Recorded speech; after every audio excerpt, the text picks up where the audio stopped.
اولاد تم چې دین قرآن مجید پیدنه وي دا کله کله سړی د دین نه اړي دغه په مینه کې ته هغه کارونه وکړي چې هغه ناروا وي د بچو په مینه کې د ښځې په مینه کې د نور چې دین د خپل ځان په مینه کې ته د شریعت چې دین خلاف کارونه وکړي هغه بچي چې دین استاد پر سبب د عذاب جوړ شو د دې د وجه ته شومتوب کې ته د اعمال بڑاول غواړي بچو په پیسې کوي او د الله او د رسول خبرې به کې خیال به کې نه ساتي دغه بچو چې دین نه چې دین حرام فرمایشونه چې دین ته قبلې داغه د پر په حرام باندې وای راوړو وسار څه پرې دا و د مقابله دا ورته وای راوړو وای د حلال او د حرام فرق وکي مګوا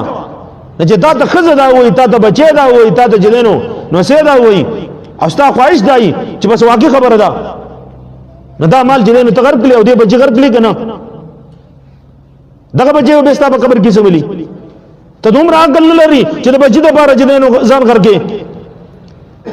یو طرف ته بچی جنینو دا نعمت دی او رحمت دی او دا ستاسو پر ضرورت هم دی تا د مال پیغمبرانو غوښتل دی غواړه او دا چې دین دا سلسله روانه ده الله تعالی چې څومره دا چلول غواړي خو لیکن دا خبر یاد لره چې د بچو غلط فرمایشونه چې دین نه قبلې داغو تربیت وکا دا ستاسو پر صدقه جاریه جوړ شي ته داغو چې دین تابعدار شي هغه چې تا ته ځوي او روا نه روا ولا نه ګورو داغو چې دینو الله او رسول چې دین يرګي او بچي د بزن کې برودي